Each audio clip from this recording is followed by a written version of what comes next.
નમસ્કાર વિદ્યાર્થી મિત્રો, અનિલ જ્ઞાન મંદિરની યુટ્યુબ ચેનલ પર હું આપનું હાર્દિક સ્વાગત કરું છું. કેમ છો બધા? મજામાં સ્ટુડન્ટ્સ? ચાલો, આજે આપણે આ વિડીયોમાં ધોરણ 9માં ગુજરાતી વિષયમાં આપણે જે ચેપ્ટર 18 જે આપણું રનિંગ ચાલુ છે એનો પાર્ટ 1 થયો, પાર્ટ 2 થયો. હવે આપણે પાર્ટ 3 એટલે કે હવે આગળનો પાઠ આપણે જોઈશું. તો સૌથી પહેલાં ચેપ્ટરનું નામ જોઈ લઈએ. ચેપ્ટર 18 એમનું નામ છે પંગુમ લંઘય તે ગિરિમ. કોના ઉપર છે આ? તો કે એક રાષ્ટ્રીય કક્ષાના વોલીબોલ ખેલાડી છે અરુણિમા. એમની જીવનકથા વિશે આપણને અહીંયા આપેલું છે. એમના જીવનમાં બનેલા જે કંઈ પણ બનાવો છે એનો એક પાઠ આપણને અહીંયા આપેલો છે. છેલ્લે આપણે ત્યાં જોયું હતું કે બર્ફીલા પહાડોની વચ્ચેથી એણે એવરેસ્ટ તરફ પ્રયાણ કર્યું, ત્યારે બીજી કસોટી તેના કૃત્રિમ પગને લીધે થઈ હતી અને ચડતા ચડતા વારંવાર કૃત્રિમ પગ છે એનો ફરી જતો હતો, ખસી જતો હતો, પણ એનું શરીર છે એ એના ઉપર વજન એને લેવાતું નહોતું, આગળ ચલાતું નહીં. પરંતુ તેણે પ્રયાસો હંમેશા ચાલુ રાખ્યા અને ધીમે ધીમે ધીમે કરતાં એ આગળ વધે છે. આગળ વધતા આ માર્ગે તેણે અનેક પર્વતારોહકોને મૃત્યુની ચાદર ઓઢી સૂતેલા જોયા. તે કંપી ઉઠી. તેણે મનોમન મંથન કર્યું અને મૃત સાહસવીરોને મનોમન વચન આપ્યું કે હું તમારા સૌ વતી એવરેસ્ટ સર કરીશ અને જીવતી પાછી આવીશ. તેનું દરેક ડગલું જાણે પડકાર હતો. અહીંયા સુધી આપણે પાર્ટ 2માં જોયું હતું કે જ્યારે એવરેસ્ટ પહાડ ચડતા હતા ત્યારે એમને ઘણા બધા આવા સાહસવીરોને મૃત્યુની ચાદર ઓઢેલા જોયા, મતલબ કે મૃત્યુ થયેલા જોયા. એ સાહસવીરોને મનોમન વચન આપતા જાણે કહે છે કે હું તમારા સૌ વતી એવરેસ્ટ સર કરી અને જીવતી પાછી આવીશ. ખાલી એવરેસ્ટ સર નથી કરવું, ત્યાં સુધી પહોંચીને પછી ભલે હું મરી જાઉં તો મને વાંધો નથી, એવું નથી. નહીં, એ શું કહે છે? હું તમારા સૌ વતી એવરેસ્ટ સરે કરીશ અને હું જીવતી પાછી આવીશ. જાણે એનું એક એક ડગલું છે ને એ એની સામે પડકારરૂપ હતું. આગળ જોઈએ આપણે. અનેક પડકારો સામે ઝઝુમતી અરુણિમા હિલેરી સ્ટેપ પહોંચી ત્યાંથી એવરેસ્ટ પહોંચાય છે. ત્યાં જ શેરપાએ આઘાતજનક વાત કહી કે અરુણિમાનો બોટલનો ઓક્સિજનનો પૂરો થઈ રહ્યો છે અને તેણે પાછા ફરવું જોઈએ. જિંદગી સલામત હશે તો ફરીથી પ્રયત્ન કરી શકાશે. હવે એ બિચારી અનેક પ્રયત્ન કરતાં આગળ વધે છે. પોતાના પગને લીધે ઘણી વખત પગ ખસી જાય છે, પોતાના શરીરનું વજન એની ઉપર દઈ નથી શકાતું. આવી ઘણી બધી મુસીબતોનો સામનો કરતાં પણ એ આગળ વધે છે. ત્યાં જ અચાનક હિલેરી સ્ટેપ પર એ પહોંચે છે. ત્યાંથી જ એવરેસ્ટ પર આગળ પહોંચી શકાય. તો ત્યાં જ એમના જે કોચ હતા એમણે એવું કીધું કે ભાઈ તમારી ઓક્સિજન છે બાટલામાં એ તો પૂરું થવા આવ્યું છે. હવે તો તમારે આટલા ઓક્સિજન છે તો તમે ઉપર ન ચડી શકો, તમારે તો હવે નીચે જવું પડે પાછું. હવે આવી વાત કરી ત્યારે થોડી વાર તો પ્રશ્ન થયો કે હવે કરવું તો શું કરવું. ત્યારે શું કીધું એમને કોચે કે જો જિંદગી હશે ને તો આ પ્રયત્ન તમે પાછો પણ કરી શકશો, પણ જો ઓક્સિજન પૂરો થઈ જશે અને તમને અહીંયા કંઈ થઈ જશે તો શું કરશો? એના કરતાં ફરીને પાછા નીચે ઉતરી જાઓ અને પાછું આપણે આ ટ્રાય કરીશું, એવું કોચ એને સલાહ આપે છે. તેણે પાછા ફરવું જોઈએ એવું કોચે કીધું કે તમારે પાછા ફરવું જોઈએ. અરુણિમા જુદું જ વિચારતી હતી. કોચ એમ કહે છે કે તું પાછી વહી જા, ઓક્સિજન પૂરો થઈ ગયો છે, હવે તું અહીંયા લાંબો સમય ન રહી શક. ત્યારે અરુણિમા છે ને એ જુદું જ વિચારે છે. એ શું વિચાર છે? એ એમ કહે છે કે જિંદગીમાં આવી સોનેરી તક છે ને એ ફરી નથી મળતી. અહીંયા સુધી પહોંચી ગઈ છું અને મારે હવે માત્ર ઓક્સિજન માટે થઈને હું પાછી નીચે ઉતરી જાઉં, જે થવું હશે તે થશે. આવી સોનેરી તક છે એ મને ફરીને પાછી કદાચ ન પણ મળે. હવે એને બે વ્યક્તિઓએ જે આશ્વાસન આપ્યું હતું ને એમના બંનેના વાક્યો એને યાદ આવે છે. શું કહે છે? કોણ હતા એ બે વ્યક્તિ? તો કે એમના મા અને બચેન્દ્રી પાલ. એમની મા અને બચેન્દ્રી પાલે એને શું કહ્યું હતું કે તમે જીવનમાં ક્યારેક એકલા રહી જાઓ છો ત્યારે નિર્ણય તમારે અને માત્ર તમારે જ લેવો પડે છે. ત્યારે વિચારવું કે એક ડગ માંડીને હું અહીં સુધી પહોંચી છું. આવી પડે પાછળ નજર કરી એક કદમ આગળ માંડજે. જુઓ, એની મા અને બચેન્દ્રી પાલે એને કેવી રીતે સમજાવ્યું હતું કે તું જ્યારે જીવનમાં એકલી થઈ જા ને ત્યારે હંમેશા તારે પોતાને નિર્ણય લેવાનો હોય છે કે આવા સમયે મારે શું કરવું. ત્યારે તું એક એક ડગ તારો જે માંડી અને તું વિચાર કર કે એટલો સાહસ કરીને ત્યાં સુધી પહોંચી હોય અને જો તને કોઈ પણ મુશ્કેલી નડે ને તો તું પાછળ માંડી અને પાછળ જોઈ અને હંમેશા આગળ ડગલું ભરજે. તે આટલો રન કાપી નાખ્યો છે, આટલું સરસ રીતે આગળ વધી છો, તો હવે તારે પાછળ જોવું જોઈએ નહીં. મતલબ કે એમને એમના માએ અને બચેન્દ્રી પાલે સમજાવ્યું હતું કે તારે મુસીબત તો આવશે જ, પણ તું હિંમત રાખજે. મુસીબત આવે ત્યારે તારે જ પોતાને નિર્ણય લેવાનો હશે, તારી જાતે જ તારે નિર્ણય લેવાનો, અને તું પાછળ વળીને જોજે ખરા પાછળ વળીને, પણ ત્યારે પાછળ વળીને જોઈ નહીં, તારું ડગલું તો તું આગળ જ માંડજે. એટલે કે તું જે કરવા માટે જઈ રહી છો ને ત્યાંથી પાછી ફરતી નહીં. એ તારી વસ્તુ છે, તને જે લક્ષ્ય છે એ લક્ષ્ય તરફ પહોંચી અને પછી જ તું પાછી વળજે. એટલે એમને એની મા અને બચેન્દ્રી પાલ ત્યારે યાદ આવે છે, એમના વાક્યો એને યાદ આવે છે. રસ્તો તને આપોઆપ મળી જશે, તું પાછળ નહીં જો, પાછળ જોઈ અને તારું ડગલું છે એ હંમેશા આગળ માંડજે, તો રસ્તો તને આપોઆપ મળી જશે. અને તેણે જીવનનું જોખમ ખેડવાનો સંકલ્પ કર્યો. એને કોચને ના કહી દીધી કે ભલે મારો ઓક્સિજન આટલો જેટલો છે એટલામાં હું આ એવરેસ્ટ સર તો કરીશ જ. એટલે એ જોખમ કરે છે. આ એક ડગલું આગળ મૂક્યું, 1.5 કલાક પછી એક ડગલું એમણે આગળ ભર્યું, પછી 1.5 કલાક પછી તો શું થયું, તે એવરેસ્ટની ટોચે હતી. એમનામાં આત્મવિશ્વાસ કેટલો છે જુઓ, ઓક્સિજન આટલું છે, એમને કોચે કહી દીધું કે આમાં ગમે ત્યારે ગમે તે વસ્તુ થઈ શકે, છતાં પણ પોતાનામાં વિશ્વાસ એટલો છે, પોતે હિંમત એટલી છે કે છતાં પણ પોતે આગળ વધે છે અને અંતે એ એવરેસ્ટની ટોચ ઉપર પહોંચી જાય છે. અશક્ય એવી મંજિલ પર એ હતી. બહુ જ સાચી વાત છે. એવરેસ્ટની ટોચ ઉપર પહોંચવું, અને એ પણ પગમાં ખોડખા પણ હોય છતાં પણ, તો એવી વ્યક્તિને ખૂબ ખુશી મળે છે જ્યારે પોતાનું લક્ષ્ય પ્રાપ્ત કરે છે ત્યારે. તો એ જ્યારે મંજિલ પર હતી ત્યારે ખૂબ ખુશ હતી અને આનંદના અતિરેકમાં એ બૂમો પાડી અને દુનિયાને બતાવવા માગતી હતી કે એક વિકલાંગ, એક મધ્યમ વર્ગીય છોકરી ધારે તો શું ન કરી શકે.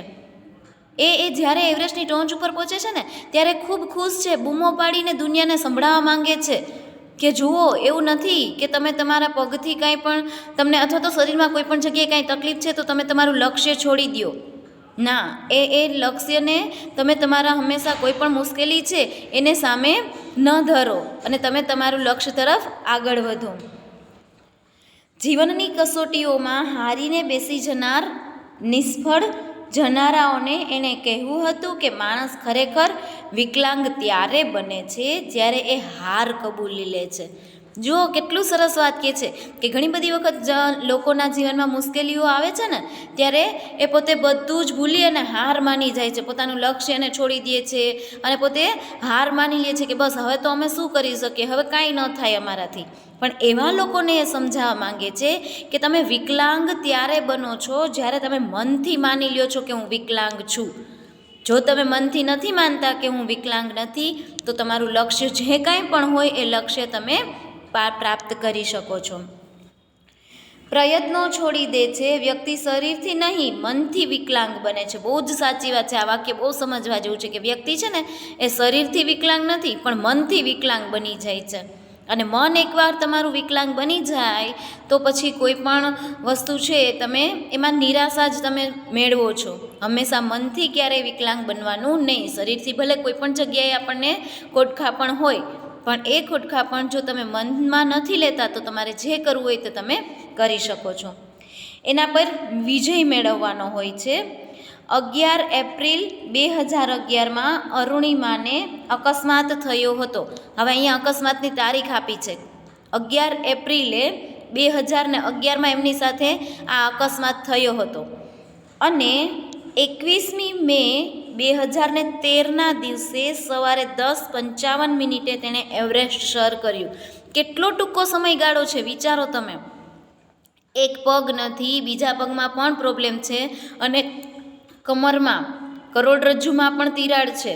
આટલી બધી મુશ્કેલીઓ હોવા છતાં એણે બહુ જ ઓછા સમયમાં 2011માં તો એમની સાથે બનાવ બને છે અને 2013માં તો એ પાછા 10:55ની 21મી મેએ તો એ એવરેસ્ટ શિખર પર પહોંચી જાય છે. આ દ્રઢ મનોબળ હોય ને તો જ થઈ શકે. મક્કમ ઈચ્છા તમારી, ડગવાનું નહીં. આપણે વાત છે ને કે અડગ મનના મુસાફરને હિમાલય પણ નડતો નથી. તમે મન તમારું મક્કમ છે ને તો સામે કોઈ પણ વસ્તુ ગમે એવડી મોટી હશે ને તો એ તમને મોટી નહીં લાગે. એમણે એવરેસ્ટ સર કર્યું કેવી રીતે? મજબૂત મનોબળથી, હિંમતથી, સખત પરિશ્રમથી. એવરેસ્ટ આરોહણને તેણે જીવન ધ્યેય બનાવી દીધું હતું. સફળતા એનું ઝનૂન બની ચૂક્યું હતું. બહુ જ સાચી વાત છે. તમે તમારી જે પણ લક્ષ્ય છે, તમારું જે ધ્યેય છે એને તમે એની પાછળ પડી જાઓ. હિંમત રાખો, મનોબળ રાખો, સખત મહેનત કરો અને પછી તમને સફળતા મળે જ છે. એવરેસ્ટ ઉપર અરુણિમાએ રાષ્ટ્રધ્વજ સાથે ફોટા પડાવ્યા. જુઓ, એવરેસ્ટ જ્યારે શિખર ઉપર પહોંચી જાય છે ત્યારે પોતાના આપણા રાષ્ટ્રધ્વજ સાથે ફોટા પડાવે છે. એમનો જે કોચ છે શેરપા પાસે વિડીયો શૂટિંગ પણ એમણે કરાવ્યું. સમય વીતતો જતો હતો અને એનો ઓક્સિજન પૂરો થઈ રહ્યો હતો. શેરપા તેને યાદ કરાવતા ખૂબ ગુસ્સે થતો હતો. અરુણિમા જે જગ્યાએ એમને પહોંચવું હતું, જે લક્ષ્ય હતું એ જગ્યાએ પહોંચી જાય છે ને એટલે ખૂબ ખુશ છે. એ લોકોને બતાવવા માંગે છે કે આવી વસ્તુ તમે ધારો તો કરી શકો છો. એના માટે એ ત્યાં જ એવરેસ્ટ શિખર ઉપર પોતે રાષ્ટ્રધ્વજના સાથે ફોટો પડાવે છે, વિડીયો શૂટિંગ કરાવે છે એમના કોચની સાથે. પણ કોચને એને ખબર છે કે તારો ઓક્સિજનનો બાટલો પૂરો થઈ ગયો છે, હવે જલ્દી નીચે ઉતરવું જોઈએ. એ એના ઉપર ગુસ્સે થાય છે. અરુણિમાને પોતાને પણ આ ખ્યાલ હતો કે પોતે કદાચ હવે જીવતી નહીં રહી શકે. અરુણિમાને પોતાને પણ એવો ખ્યાલ હતો કે ઓક્સિજનના આટલો જે ઓક્સિજન છે એનાથી હું ઉપર તો ચડી ગઈ, પણ હવે કદાચ આટલા ઓક્સિજનથી હું નીચે ઉતરી શકું એવી મારી હિંમત નથી. કદાચ એ નહીં બની શકે અને હું જીવતી પણ નહીં રહી શકું એ પણ એને મનમાં નક્કી હતું કે હવે કદાચ હું નીચે પાછી જીવતી જઈ શકું એવું મને લાગતું નથી. પરંતુ તે શેરપા મારફતે આ વિડીયો ભારતના યુવા વર્ગને પહોંચાડવા માગતી હતી. જે એમની સાથે કોચ હતા એમને કીધું કે તમે આ વિડીયો છે એ હું એટલા માટે ઉતારું છું કે ભારતના યુવા વર્ગ એના સુધી આ વિડીયો પહોંચે અને માણસો સમજે કે આવી હાલતમાં પણ આ વસ્તુ થઈ શકે છે, જેથી યુવાનો પડકાર સામે લડતા શીખે. 8,848 ફૂટની ઊંચાઈ પર લોહી થીજવી દેતી ઠંડીમાં એનો આ ડર સાચો પડી શકે એમ હતો. અરુણિમા ઝડપથી શેરપા સાથે પાછા ફરી રહી હતી. એમની ઊંચાઈ બતાવી છે તમને, 8,848 ફૂટની ઊંચાઈ. હાડ થીજવી દે, લોહી થીજી જાય, જામી જાય લોહી શરીરમાં, એટલી ઠંડી. અને એ ઠંડીમાં કદાચ એમનો ડર છે એ બહુ સાચો પડી શકે એમ હતો કે કદાચ પોતે જીવતા નીચે ઉતરી નહીં શકે. અરુણિમા ઝડપથી પોતાના કોચ સાથે પાછા ફરે છે નીચે ઉતરવા માટે એવરેસ્ટથી. હવે ત્યાં જ તેનો ઓક્સિજન ખલાસ થઈ જાય છે. જુઓ, ઓક્સિજન થોડોક જ હતો, જેવા નીચે ઉતરવા જાય છે, થોડુંક ઉછરે છે, ત્યાં જ એનો ઓક્સિજન ખલાસ થઈ જાય છે, એમનામાં રહેતો નથી. હવે શું થશે? તે નીચે ઢળી પડી. શેરપા એને હિંમત આપતો હતો, ઊભી થવા માટે સમજાવતો હતો, પણ અરુણિમામાં તાકાત જ ન હતી. હવે નીચે ઉતરવાનું તો પ્રશ્ન રહેશે જ, કારણ કે થોડાક ઉતર્યા ત્યાં તો ઓક્સિજન પૂરો થઈ ગયો. જેવો ઓક્સિજન પૂરો થઈ ગયો એટલે તરત જ એ નીચે ઢળી પડ્યા. નીચે ઢળી પડે છે અરુણિમા, એટલે એમના કોચ એને હિંમત આપે છે કે ભાઈ તમે ઊભા થાઓ. સમજાવે છે ઘણી બધી કે અરુણિમા તું તાકાત રાખ, અહીંયા સુધી ચડી ગઈ છો તો હવે નીચે ઉતર, હિંમત રાખ. પણ એનામાં તાકાત જ નથી. હવે શું થાય છે? કારણ કે ઓક્સિજન પણ નથી એમની પાસે. કહેવત છે ને કે હિંમતે મરદા દો મદદે ખુદા. ઈશ્વરીય દુનિયાના નિયમો કંઈક જુદા જ હોય છે. તે જ સમયે એક બ્રિટિશ પર્વતારોહક ચઢતો હતો. તેની પાસે ઓક્સિજનના 2 બાટલા હતા. તેણે એક બાટલો અરુણિમા તરફ ફેંક્યો અને શેરપા લકી લકીની બૂમ પાડતો તેને લઈ આવ્યો. અને અરુણિમાને 8,848 ફૂટની ઊંચાઈ પર નવજીવન મળ્યું. કેટલી સરસ વાત છે! જુઓ, કહેવાય છે ને કે તમે જ્યારે કોઈ પણ પુરુષાર્થ કરો છો ને, કોઈ પણ લક્ષ્ય તમારું મેળવવા માટે તમે મહેનત કરો છો ને, ત્યારે હંમેશા ઈશ્વર તમારી સાથે હોય જ છે. મહેનત કરવાવાળાને હંમેશા એનું ફળ મળે જ છે. તો અહીંયા આમની આટલી બધી હિંમત આટલી બધી પોતાનું લક્ષ્ય પ્રાપ્ત કરવા માટે જે એમને તાકાત બતાવી હતી અને ઓક્સિજનનો બાટલો પૂરો થઈ જાય છે, ત્યારે કહેવત છે કે હિંમતે મરદા તો મદદે ખુદા, હંમેશા ભગવાન મદદ માટે આવે જ છે.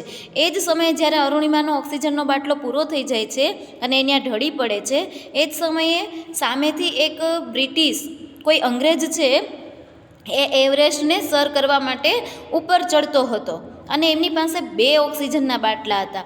એટલે એણે આને ઓક્સિજન પૂરું થઈ ગયું અને નીચે ઢળી પડી છે એ જોઈ અને એ પોતાનો બાટલો છે, ઓક્સિજનનો એક બાટલો, એ પહેલાં કોચની તરફ ફેંકે છે અને કોચ તરત જ લકી, અરે તું લકી છો કે તને આવી રીતે આ જગ્યાએ આ વસ્તુ મળી જાય છે, કોઈ ના આપે.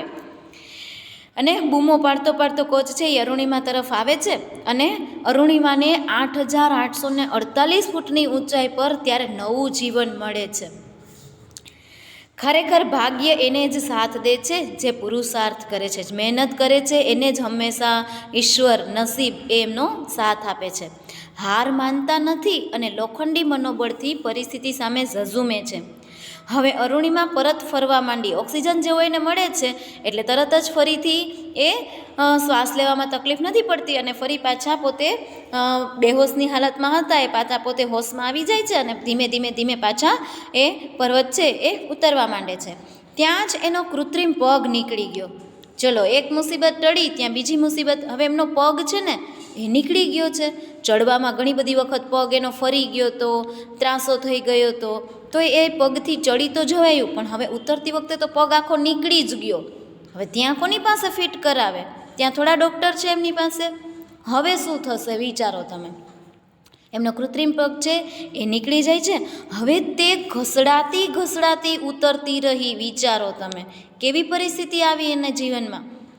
પગ તો નીકળી ગયો જ, ત્યાં ફિટ થઈ શકે એવી કોઈ વ્યવસ્થા નથી. હવે એ પોતે ઘસડાતા પહાડ ઉપરથી ઉતરે છે.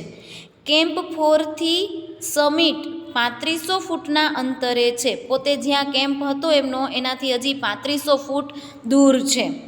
જે અંતર કાપતા બીજાને 16થી 17 કલાક થાય તે માટે અરુણિમાને 24 કલાક થયા. જે સાજા સારા પગ હોય તો એમને ત્યાં સુધી કેમ્પ સુધી પહોંચતા 16થી 17 કલાક થાય. એ જ અરુણિમાને વગર પગે ઘસડાતા આવવાના કારણે 24 કલાક થયા.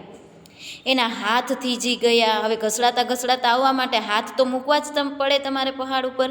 એના હાથ થીજી ગયા, હાથમાંથી લોહી નીકળતું શરૂ થઈ ગયું. વિચારો કેટલી ગંભીર પરિસ્થિતિ છે અને છતાં પણ હિંમત નથી હારતા. બરોબર, એ ઘસડાતા આવે છે, હાથ થીજી જાય છે, હાથમાંથી લોહી નીકળવા માંડે છે, છતાં પડતી, ઉઠતી, રડતી, ઝઝૂમતી તે નીચે આવી. આટલી બધી પરિસ્થિતિઓનો સામનો કરતાં તે અંતે નીચે પહોંચી જાય છે. એના હેમખેમ પાછા ફરવાની આશા સૌએ છોડી દીધી હતી. એમની સાથે જે બધા હતા ને નીચે કેમ્પમાં, એ બધા લોકોએ કે હવે અરુણિમા લગભગ તો પાછી જીવતી નહીં આવે, એને આશા છોડી દીધી હતી બધા લોકોએ કે હવે કદાચ શક્ય નથી. પણ અરુણિમાને જીવતી હાલતમાં જોઈ અને એમના બધા જ સાથીઓ છે એ ખૂબ ખુશ થઈ ગયા અને એને અભિનંદન આપવા લાગ્યા. તે અરુણિમાને સલામત જોઈ સૌ સાથીઓ ખૂબ ખુશ થઈ ઉઠ્યા અને સૌએ એને અભિનંદન આપ્યા. માનવીએ નદીઓને નાથી છે ને પર્વતોને વિંધ્યા છે, સાગરોના પેટાળ ખોળ્યા છે અને રણને નંદનવન કર્યા છે. માનવી ધારે તે પામે છે, પણ ધારવું એ એના માટે ઝઝૂમવું અગત્ય છે. બહુ જ સાચી વાત છે, માણસ ધારે તે કરી શકે છે. માનવીએ નદીઓને નાથી છે, પર્વતો ખેડ્યા છે, સાગરના પેટાળ ખૂંદ્યા છે. બરાબર, માનવી ધારે તે કરી શકે છે, પણ એ જે ધારે છે એના માટે એને ઝઝૂમવું પડે છે. એ બહુ જ અગત્યની બાબત છે. અરુણિમાનું જીવન એનું ઉત્તમ ઉદાહરણ છે. અરુણિમાનું જીવન છે એ ખૂબ ઉત્તમ ઉદાહરણ આ બાબત માટે કહી શકાય. અરુણિમાએ એશિયાનું એવરેસ્ટ સર કર્યું, આફ્રિકાનું કિલીમાંજોરો અને યુરોપનું એલ્બ્રુસ સર કર્યું. પરંતુ હજી એ એના કૃત્રિમ પગ સાથે ચાલી રહી છે. જુઓ, વિચારો તમે, અરુણિમાએ એવરેસ્ટ સર કર્યું, પછી આફ્રિકાનો કિલીમાંજારો સર કર્યો અને યુરોપનું એલ્બ્રુસ સર કર્યું. આ બધા પહાડો છે, પરંતુ હજી એ પોતાના કૃત્રિમ પગે ચાલી રહે છે સરસ રીતે. થાકતી નથી, હારતી નથી, નવા શિખરો સર કરી રહી છે અને તે ગીતો ગાતી રહી છે. પોતે થાકતા નથી, નિરાશ નથી થતા, હારતા નથી અને નવા શિખરો છે એ સર કરીએ રાખે છે અને ગીતો ગાય છે. કેવા પ્રકારના ગીતો ગાય છે? અભી અભી મેને લાંઘા હૈ સમંદર કો, અભી તો પૂરા આસમાન બાકી હૈ. હજી એ પોતાની આ પંક્તિઓમાં કેટલું સરસ રીતે સાહસનું કામ કહે છે કે હજી તો મેં બહુ થોડુંક જ કામ કર્યું છે મારી જીવનમાં, હજી તો મારે બહુ જ બધું કામ બાકી છે, હજી તો મારે ઘણા બધા પર્વતો, પહાડો અને એ બધું કરવાનું બાકી છે કામ. હું મારા પગને ક્યારેય મારી કમજોરી માનતી નથી. અહીંયા આપણે આ પાઠ છે એને પૂર્ણ કરીએ છીએ. Thank you.